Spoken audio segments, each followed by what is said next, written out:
Hey everyone, welcome back to the Unedited Me. I'm Sabrina, and today I have the lovely Sarah Shreves here. She is a photographer, coach, and consultant based in San Diego, California, the place of my heart and dreams. Uh, and I'm so glad to have you here. Thank you for being a part of this video podcast. Oh my gosh, thank you. I love your vision for it. And I love anything unedited, especially as a photographer. It's an important concept when I'm so used to half of my job is editing. So, Exactly. yeah. Yeah, I mean, even me, I've been getting into photography as well, and I do have like a photography Instagram. Um, I'm collaborating with people, which I'm like, this is just new for me. And when we first met, I was not in photography whatsoever, and the amount of editing that goes into photography, I had no idea how much time and effort went into doing that. I just Yeah, or even the pre-production, depending on what kind of, work you're doing. I just did this shoot where most of the work was all pre-production just to get to the day of a shooting. And then we kind of had it mapped out. And then the editing was really simple, whereas sometimes, yeah, it's heavy on the editing. Yeah. Either way, it's fun though. definitely. I think especially for me, I edit a lot of men's faces, and they often like Hmm. want their blemishes taken away. I don't want to say the other word because they people are like so grossed out by the other word, and I'm like, whatever, it's a pimple, but I said it, y'all. I said it. Is that like But a bad word? I don't Pimple? know, like YouTubers, they like Pimple? don't. Pimple? I know, but they don't like hearing that word at all. It's like the funniest thing. So they're like blemish or It's a face. trigger Yeah, maybe for the teen teen community. 12-year-old Yeah, Sarah. exactly, It could be. exactly. Absolutely. So I do edit a lot, and there's just something so pure about not editing something. Obviously, this is an edited podcast in a certain way. There will be editing, but the whole drive and the whole feel for this is that I want to get to people's hearts, and I want to see what drives people, and I want to just show off people to the world, to be honest, because I care so much about other creatives and other people who are really trying to do their best possible to, make it, even if it's making it for three people in front of you or for yourself, or for, a community of a lot of people that follow you or whatever it may be. I want to show those people off because why not? You're doing an amazing work, amazing job, and that's my heart. So I yeah, love that. Sarah, let's talk about what you do because Hmm. uh, this is a really important part of, I think, our the way that we live, and the what you do has like impacted my life in a level Hmm. that has changed me. It really has changed me. And just literally just by having our conversations together and seeing your posts and reading what you have to say and your videos Hmm. has changed the way that I look at my, every quarter of my life. And Hmm. so Hmm. maybe you Yeah. could What is that explain, yeah. changing? I'm curious. Yeah. So then what's actually changing? Like what shifts have you seen? So what we're talking about is, seasonal living, and in implementing that and in being careful to the seasons and to what each season brings has helped me to, you know, look inward sometimes. There are seasons where I look inward more.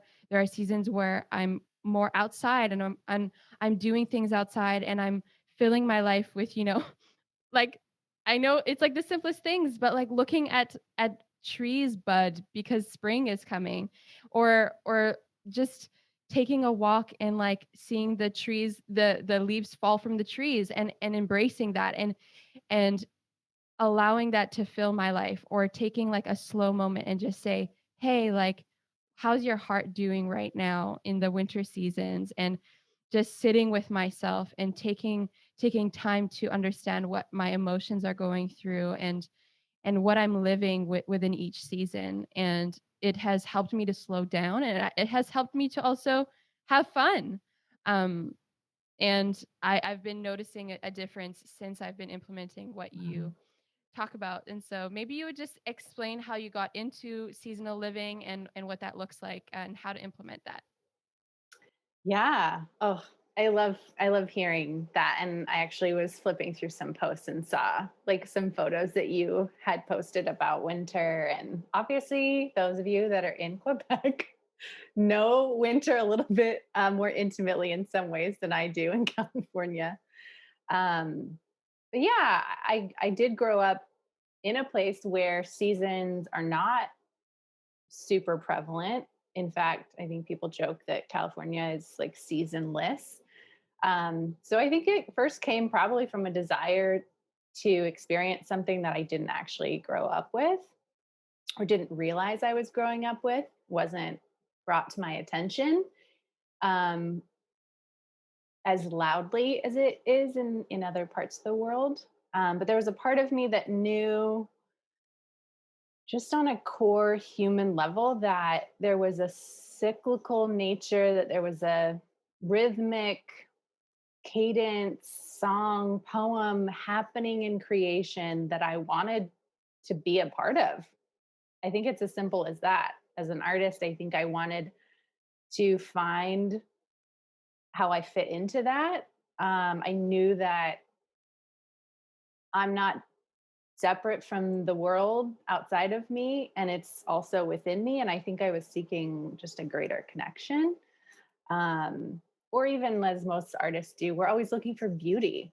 We're like always on the hunt. So I think there was an element of how do I find that, as well as I can tend to live in extremes or deprivations, and that's a part of my journey and unhealth. um, and the seasons became a really beautiful grounding map to know that there really is a season for everything. And I can go without for a season to know that it's going to come around, right? The year is, and some people talk about it like a wheel. We move around the year like a wheel. And so for me, it also became a practice of almost that balance of feasting and fasting, where the formation of my soul needed practices and invitations and concepts to say, you don't need it all right now. Let's be present and it will come, right? Or in the other way, let's let that go and we'll revisit it later, if that makes sense. Yeah, totally. It does. And it's just when you talk about it, it almost like makes me just feel so peaceful. Like it's just It like does. Yeah, because there's a groundedness. Mhm. I remember I remember actually at the beginning of the pandemic, I had this really powerful vision. I don't know if it was like an open vision or dream or something, some sensation. And I saw this giant tree, and she, had deep roots, and almost in this like mystical conversation that I was having with her at the beginning of, the world falling apart and a lot of people not knowing what's going on. I felt like the tree said, I've been here, we've been here before, and we'll be here again. Almost this, like, again, that cyclical nature of at the end of the day, life and death, it kind of comes and it goes. And I don't know, there's a lot of wisdom in the seasons. There's a lot of wisdom in nature that if we would, like you said, slow down, listen, observe, we we can bring that into our life and it brings a lot of peace. It does. It does. I've noticed that just in taking, times of walking in nature or of embracing, even if I don't like it, embracing the snow, embracing the cold as much as I can. Um, Yes. there's like the other day, which is so surprising for me. I was out in the snow. We were like taking a drive, and I was looking at the snow and I was thinking there's something beautiful about winter. And like that's like the first time in a long time that I thought to be really honest with you. But You've in resisted winter or you have oh not yes, embraced it? both. Mm-hmm. I always say like my blood was made for California. And Yes. since I came back from California, that like my body just has never re-established to Quebec living. It's my way of like half being in California. But I think that there's something beautiful about grounding yourself in where you're at. And obviously that's something that I so wanted to not do for so long. I think it's been almost pretty much 6 years since I haven't been in California living there. And this year I'm looking outside and I'm like, hey, like there's something beautiful about winter regardless of how cold it is, and how we can go through just a time of sometimes even like feelings of anxiety, of sadness, of depression almost because of just the nature of being inside. Obviously with COVID it's not easy, so we're often inside, and I found myself, noticing that and being surprised but also being so thankful that through this journey of contemplative thinking and just being connected with nature and being connected with what's going on around me, that I was able to come to that conclusion. And it, it's something that I'm actually surprised by in my life, that I'm actually at that point now. And um I think it goes back to that word embrace, right? And that lends itself to this picture of a close encircling with your arms and your chest, which is very physical, which is very it's a sign of affection, right? So if you're choosing to embrace the seasons or embrace winter, maybe something you're not used to embracing, you're usually pushing it away and hoping it gone, or the fears, anxieties, right? It's more, it's moving towards acceptance. It's moving towards, I'm not going to resist this. This is reality. I'm going to I'm going to look at it. I'm going to notice it. I'm going to feel it. I'm going to live in it. Um, or I almost like to think of it as like we hold it then tenderly, right? So if there's someone that we want to embrace, right, we're holding them tenderly and kindly and graciously and with gratitude usually. So I think the seasons, yeah, invite us into that type of conversation with where we are presently, which, yeah, because of the pandemic, can be shitty, or seasonal affective disorder, especially, right? People are coming out of depression or deep anxiety and real fears, valid fears, absolutely. Um, but instead of numbing out, instead of checking out, you know, for me, it's fantasy, get me out of this, get me out, because this is yeah, too painful, right? yeah, And it instead says, no, I am going to face these fears or feelings of isolation. I'm going to face um, these desolations. yeah, I'm going to face this abandonment, right? A lot of us feel so abandoned right now. We're so um yeah, that isolation, which is very reminiscent even of winter, right? yeah, yeah, It is desolate. yeah, It is cold, it is dark. yeah, So instead of, again, rejecting that, we can embrace it and know spring will come. We're not there yet, but spring will definitely come. yeah, yeah, exactly. Yeah, there's just this, when you say the when you say all that, it just makes me think like when we do apply that to our lives, how much better can our lives be when we actually take attention to the world around us, whether that's, nature, or that's the community around us, our family, all sorts of things, even the world inside of us, our hearts, our minds, our bodies, how we feed ourselves, all of that.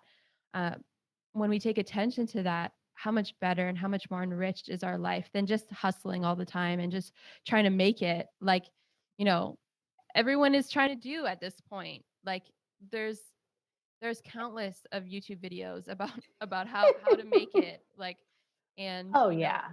We are bombarded with do more, buy more, mhm, create more. Yeah, that hamster wheel. And I yeah, think most people are exhausted. They're tired.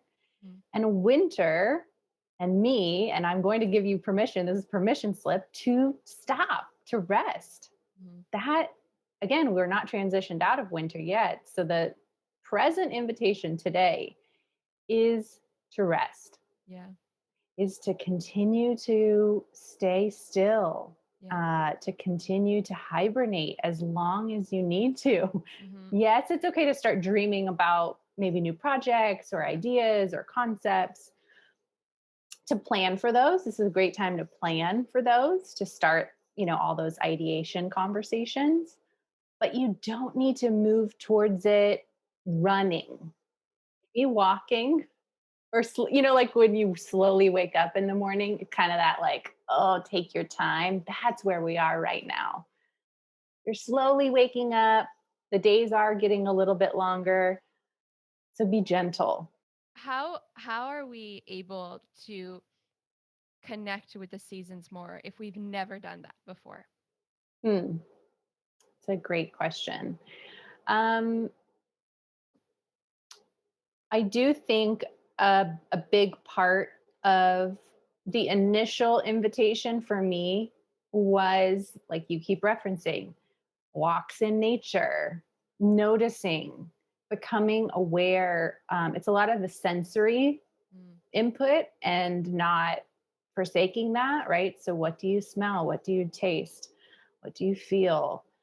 All those senses that we have, beginning to notice what are those sensations like, right? So it's icy, it's cold. What is that sensation to even walk near the snow or on the snow, mhm, right? Watching the light, all those things. Um, it's a it's a practice of noticing, mhm, and like you keep referencing, a contemplative way. And contemplative really just means like noticing with intention, yeah, or involving or expressing, um, with prolonged attention or prolonged thought, right? So I'm going to just stay here a little bit longer than I normally would. Or I'm going to linger a little bit longer in this moment, mhm, or in this conversation, or in mhm, this extension of my arm in this dance move, a little bit longer, mhm, for the sake of communion with yourself, with God, with the world, with others. It's really for the sake of that formation of our souls, ultimately, right? Like contemplative life really came about when the concept of prayer started becoming really religious and really like Santa Claus, this is what I want. It mhm, kind of lost its like rooted richness. And so this concept of contemplative came around to help people recommit to this way of communion, of connection, of attention, um, that ultimately is actually changing how you consciously move through the world. mhm, So you would know someone actually is practicing these contemplative things yeah, based on the fruit of their life or mhm. your experience with them, um, if that makes sense. Yeah, Yeah. totally. It does make sense. And I'm wondering, we've talked a lot about winter, we've talked a lot about, going in nature and all that. How do you do that when you don't have, the visible winter that I have? How do you do that Mm, when you live in a place like California, or you live in a place like Florida, for example, or yeah. Hawaii? You Yes. know, when you don't even want to contemplate about nothing, you just want to look at the sky and the sea and the ocean, like you just Well, it is still happening. It's just more subtle. Um, and yeah, I mean, you've got the seasonal shifts that are more dramatic geographically. But the core tenets are still happening, and they are even happening if you have not noticed them. So the invitation again would be to begin to notice. Yeah. This tree out literally out my window, it still has maybe like half of its green leaves. So it's not fully bare, but that just might be the variety, or that just might be that type of plant, that type of tree that doesn't fully lose all its leaves, right? Or there's a lot in California that don't lose them at all. But just because a tree isn't, visibly losing its leaves doesn't mean that process isn't happening, and that perhaps, that energy isn't also shifted. um I mean, to kind of take it out of this nature conversation, a lot of the seasonal living you also have influenced, for me, through traditional Chinese medicine or Ayurvedic medicine, which is kind of the lifestyle version of yoga. Um, and a lot of these more Eastern, very ancient concepts where the cultures were agricultural. So they were just more connected to the crops because they had to be. We're just so disconnected. Um, but a lot of those teachings, again, are helpful with the seasonal conversation. Um, and and they actually rebalance, right, our nervous system. Choosing to eat, at least right now in winter, like I'm doing soups all the time. Those are really grounding. Those are really like, we need kind of that heavy, good type of, type of nourishment right now. Um, where then we move into spring and I'm going to maybe eat a few more salads or green juices or more raw things, right? Whereas in winter, I'm still doing a lot of warm, I'm doing oats and uh, things that are slow cooked. Whereas again, in spring, I'm going to maybe chop things up and kind of saute them really quickly. So even how I cook in the kitchen and how I eat is shifting. Um, and again, all of that is rooted in a lot of ancient, more Eastern concepts. We've just gotten so disconnected Yeah, in totally. Yeah. in the Western world Yeah. from We these have very simple. They're very simple. They make sense. they They're do. very logical Yes. Yeah. ways of moving Yeah. through the year. Yeah. And when we do think of taking a time of looking inward and contemplative, I keep saying that, but Which is winter. I mean, winter is the most inward focused yeah, season, right? Again, a part of the wheel. This yeah. is the most inward. Hmm. The rest of the year, we are going to be moving maybe to more balance, right? Yeah. Spring has a little bit more balance between that night and day, Hmm. light and dark. Um, Whereas winter is still pretty much been the darkest Yes. Yeah. and more the most inward. Or if you're like a yin yang person, it's the most yin, which is feminine, which is flowy more than form. Mm. Um, it's Okay. it's down and in Yeah. rather For than sure. up and out. Yeah, for sure. Yeah. How do we apply that to our lives in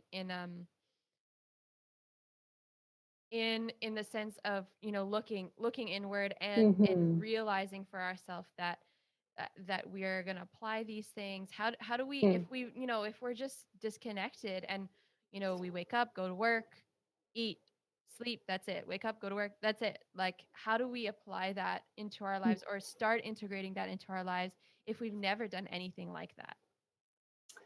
It's a great question. I think right now, again, we're still in winter and we're transitioning.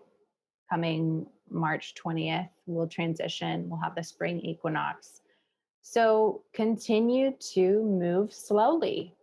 Maybe that's a slowness before you send that text. Mm. Maybe it's a slowness in how you eat. Maybe it's a slowness in how you drive or walk. right? All these things that you're just naturally doing at a certain pace. The invitation, I would say, is to move slower. All of that will give you a greater sense of the sensation of what's actually going on within you and kind of around you. The other thing I would say is um, one of my favorite themes in winter that you could still embrace is to listen, right? So if you think about like a traditional winter scene, the leaves aren't, you're not able to hear the leaves because they've fallen. Yeah. This the ground is covered in snow. So all you're really able to hear is magnified. Mm. Those little sounds become louder. Yeah. So it's a great time to listen. Um, Again, maybe that looks like eliminating your content coming in, right? So maybe limiting that time with books or music, TV, movies, right? So again, how Mm. could you create a sense of my ability to listen? Well, sometimes you have to omit the noise, Yeah. right? Yeah.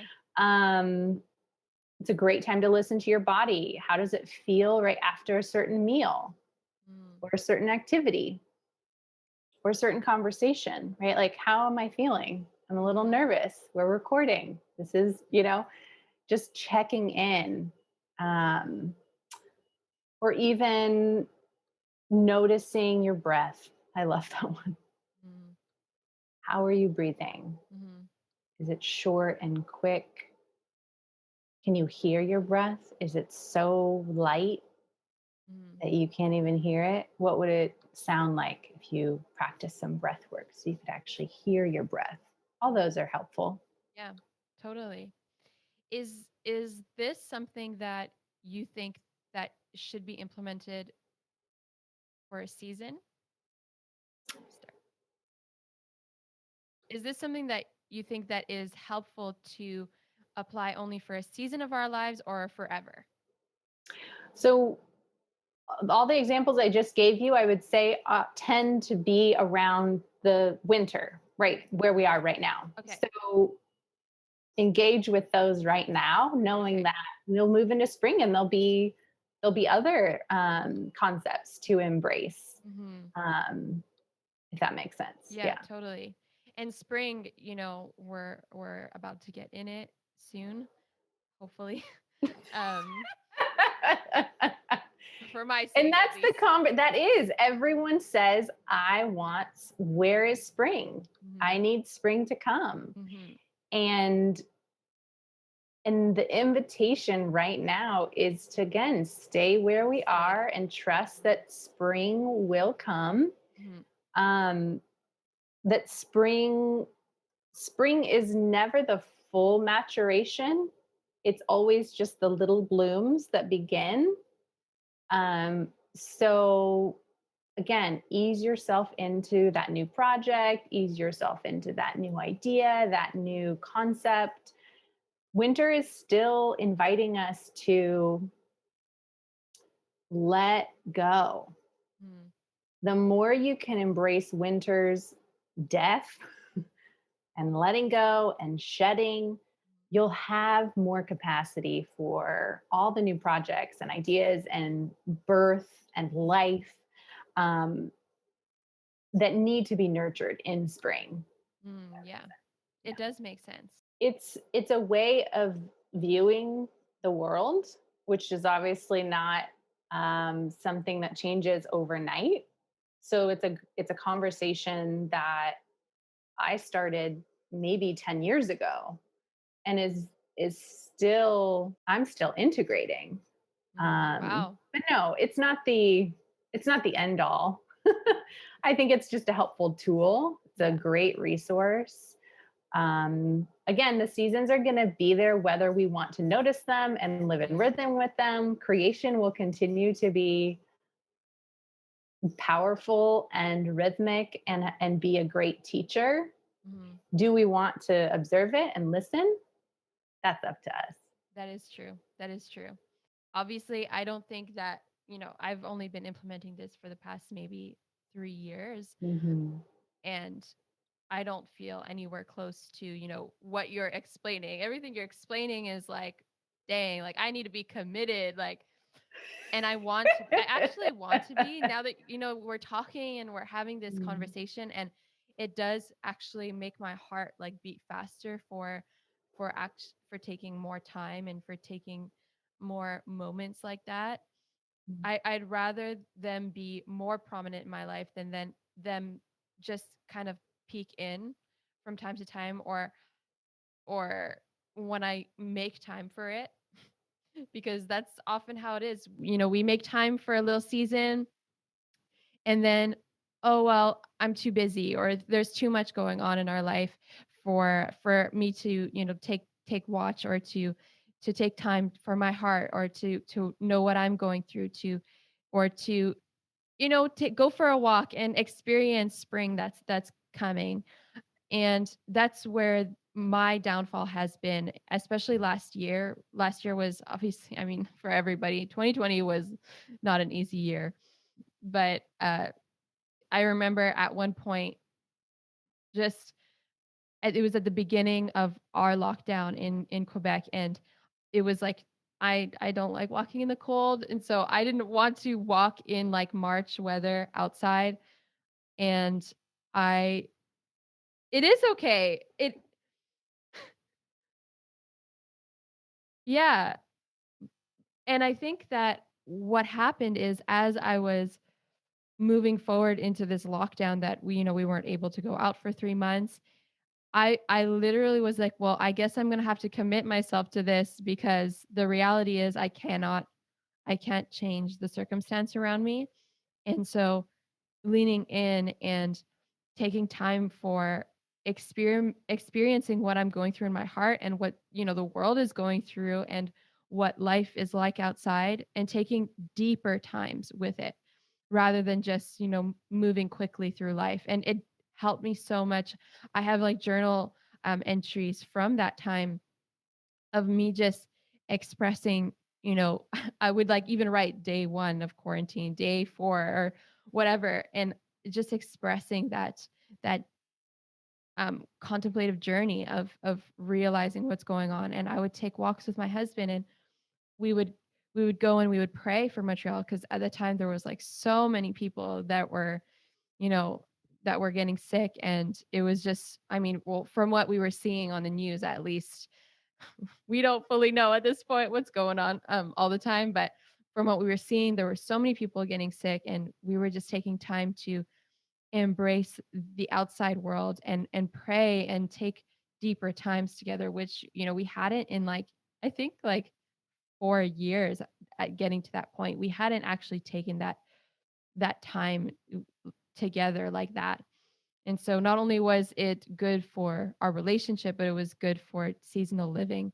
So yeah, it's definitely helped me. And it's something that I have talked to my friends about, and they themselves have been impacted by small things. I do post on my Instagram sometimes about that, and it definitely does change the way you see life and the way that you experience it.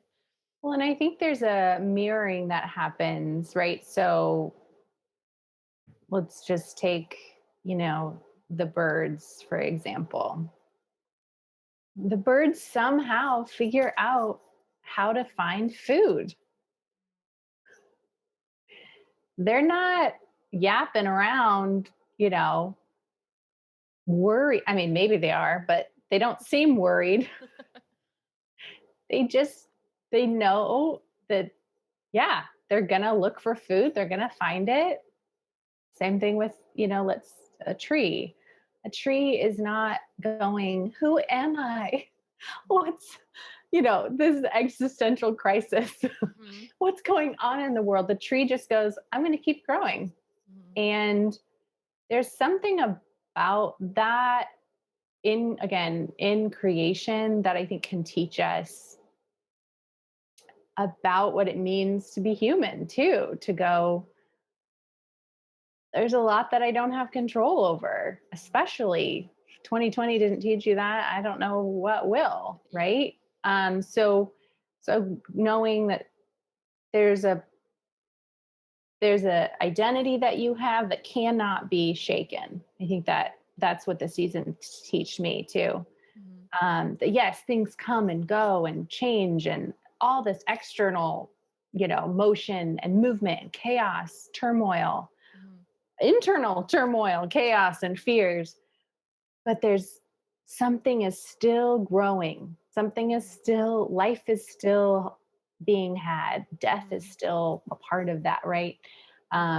And there is like this foundational assuredness that, like I said earlier, we've been here before and we'll be here again. Mhm. Yeah. And if we can, yeah, if we can take that, I think the trivial things in life or the challenging things,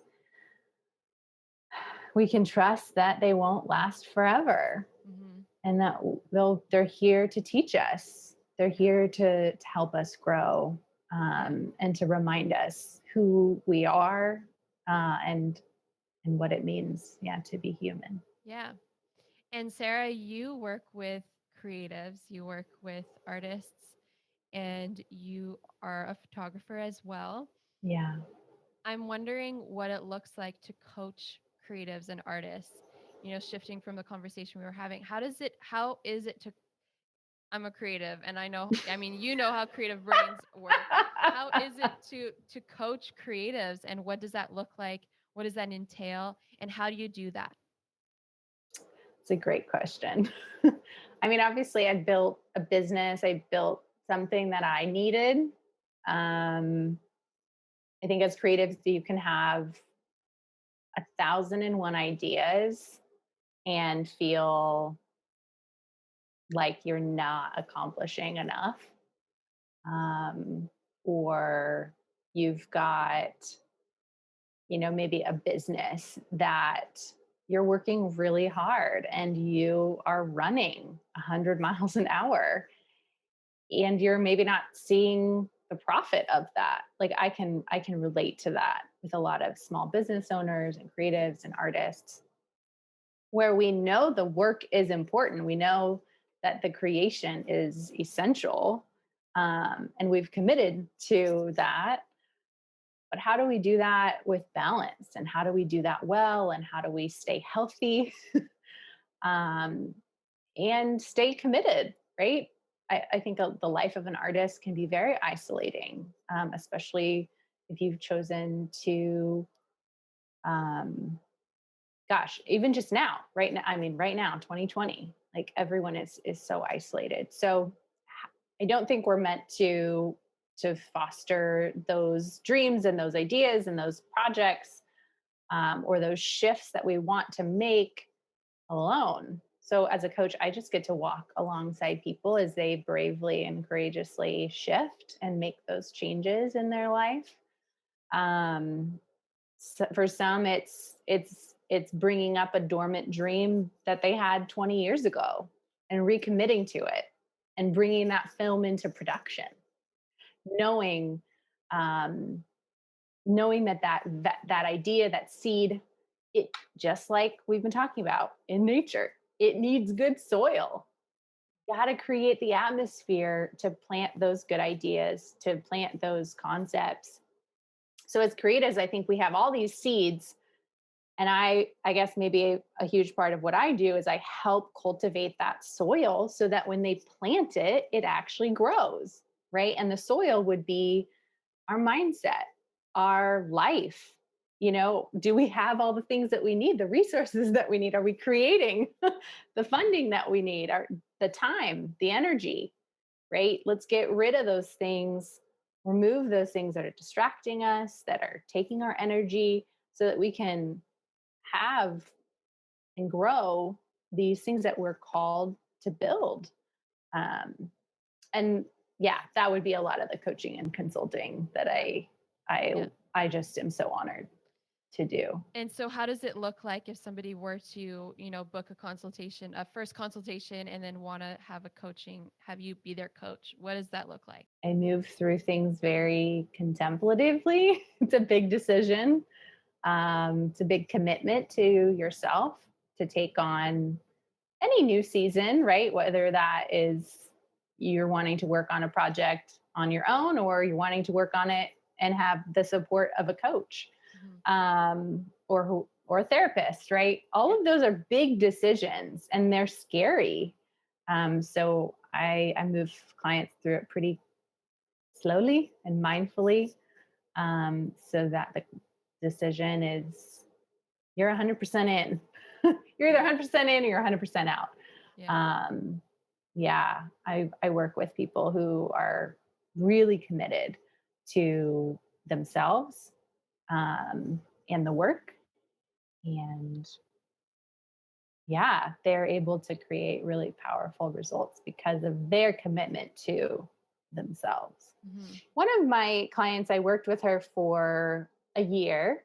We started with a portrait, and I've done a handful of different portraits with her throughout the years, really. But we started our time with a portrait session, and then we coached together for a year. So 4 seasons, which is so powerful. A lot can change in a year. Um, and I mean, beyond like financially, she was able to shift out of all her part time work and move into full time her business as an artist, as a singer songwriter. That was a huge, I don't even think that was part of her. I don't know if it was part of her goals, but she did it.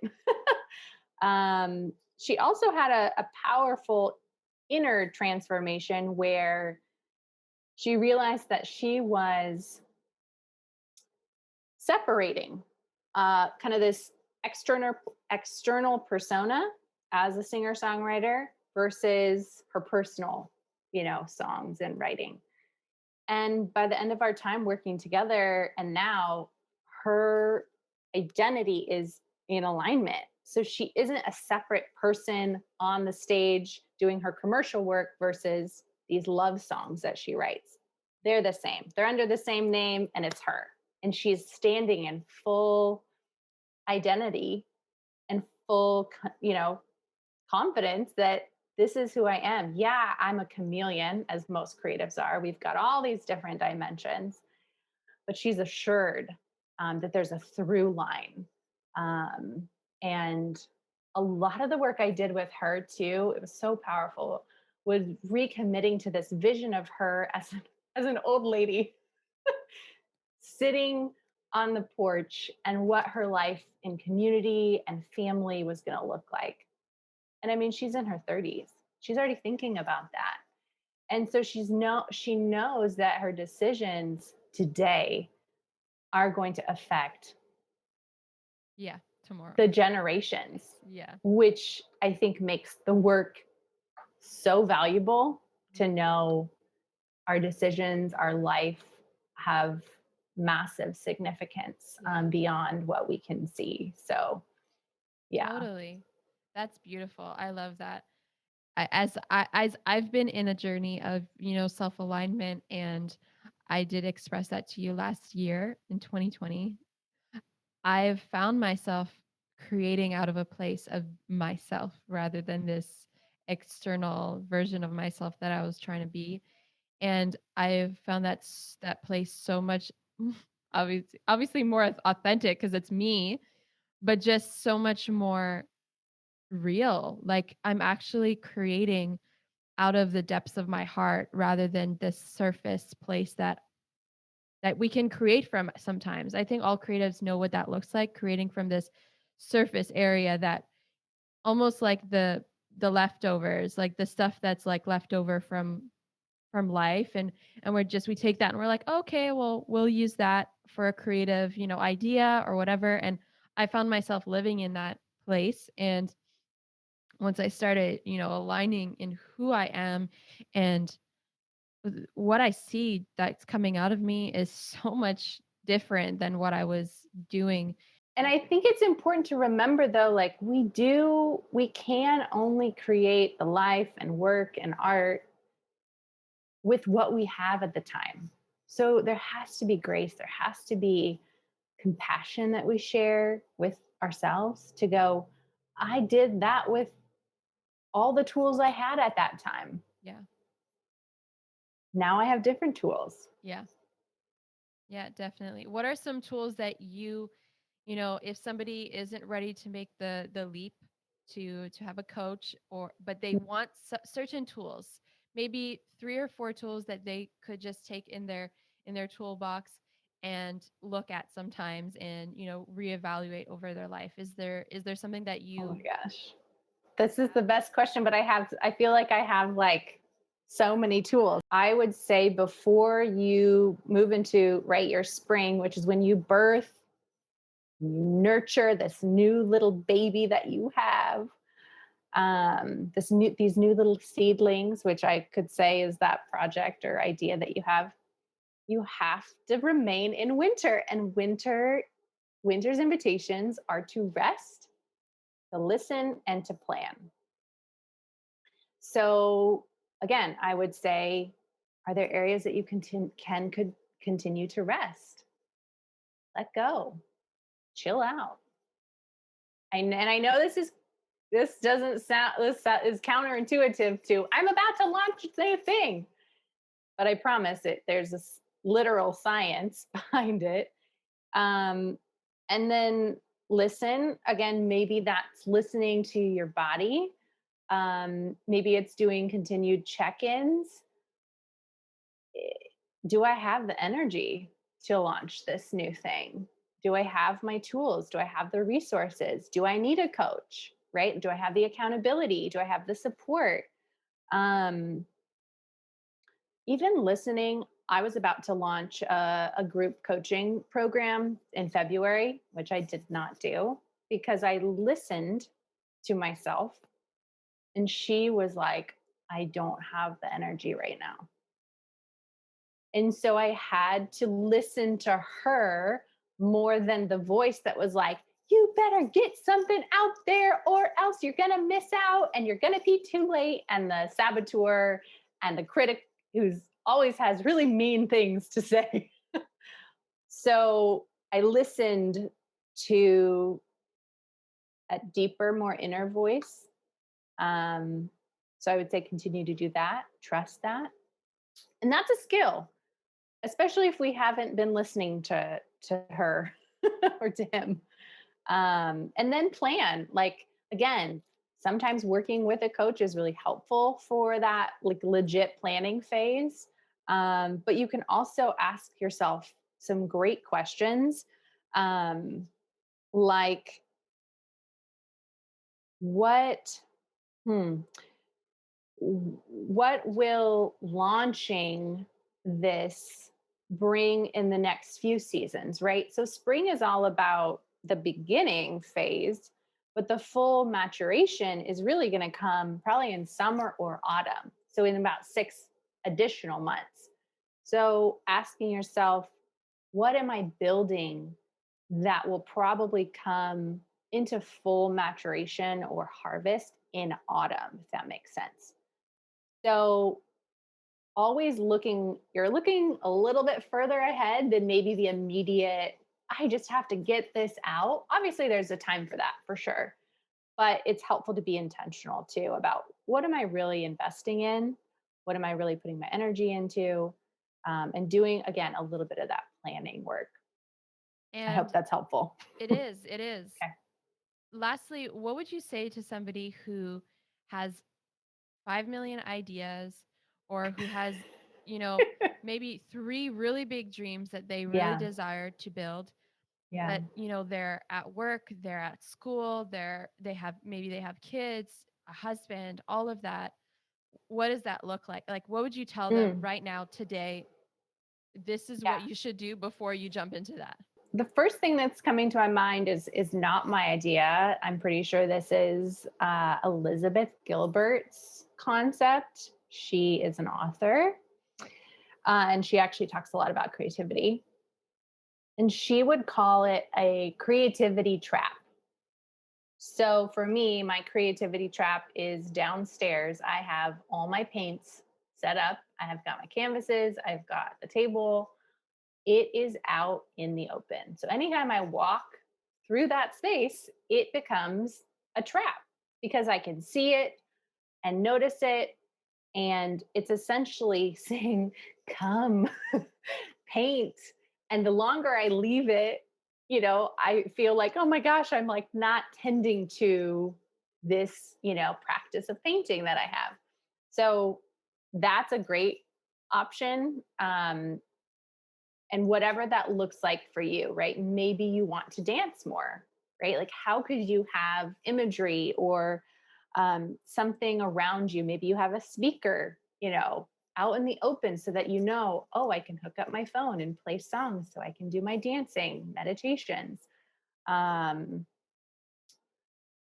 I mean, there's so many different ways to kind of trap yourself.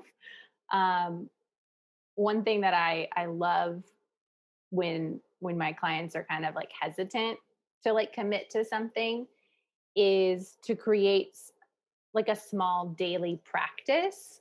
And I wouldn't say every day, um, but you're having some sort of touch point with it. um, and for me that would be morning pages. I feel like I preach morning pages, which is like open pages, literal pen or pencil, and I am just like free journaling.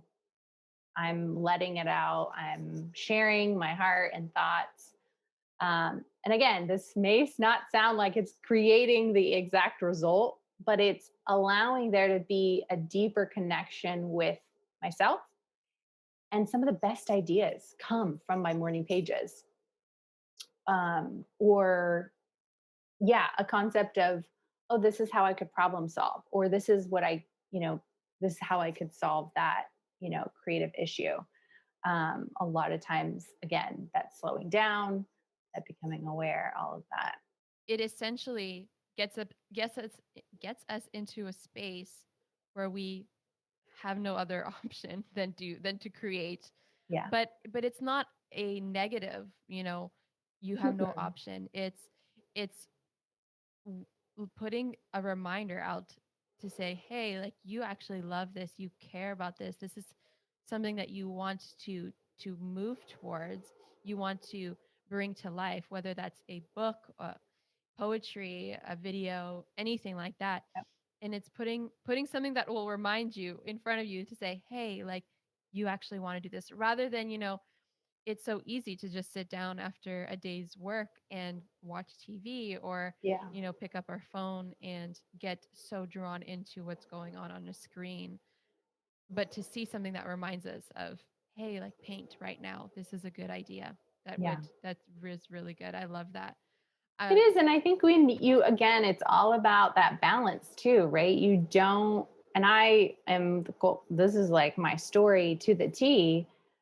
I have had so many unrealistic expectations of my artist and of myself. And I am so mean to her. If mm, she like does not produce, and if she can't create, and if she can't like do, I am a really mean like CEO to her. And I'm like, yeah, you better create because we have to make money. yeah, I'm like, so it's also noticing that dialogue, yeah. inner dialogue. How are you talking to yourself? How are you treating yourself? Are you self nurturing? Are you caring about all that self care stuff? Which it is so valuable, because the more value you put into nurturing yourself, you'll have more energy. You'll naturally, from the overflow, you'll have, um, yeah, just a pure energy, um, and aliveness to create from, than if, you know, you are constantly shaming yourself for what you didn't do, or what you didn't create, or you're too late to the game, right? Those are all lies. Those are not helpful. Yeah, Um, totally. yeah. Well, I really hope that, whoever is watching this, if you're a creative or you're just somebody, I believe everybody is a creative, to be honest. Yes. Yes. Um, or you're somebody who hasn't discovered their creativity in their full full potential yet, or you don't even consider yourself as a creative person. I hope that this touches you, and that you would find uh, maybe at least one thing that you could do to, take time for yourself, take time for embracing nature, embracing community in front of you. You have on your website, I'm looking at it right now, which I'm super in love. It says, be well, create well. And I think that this is such a good thing just to end on, just to say that when we are well in our hearts, in our minds, we are able to create well, whether that's, creating at our job that doesn't seem like a creative job, or whether that's creating in our natural creativity, whether that's painting or poetry or whatever, dancing. I think that that alignment really does show a difference in our lives. So if you can be well, then you can create well. So yeah, I just wanted to Yeah. thank you so much, Sarah, for being here today and Thank sharing all you. your knowledge with us and with me, of course. Mhm. So thank you, and thank you guys so much for watching. And we will see each other soon. Bye Yes. now.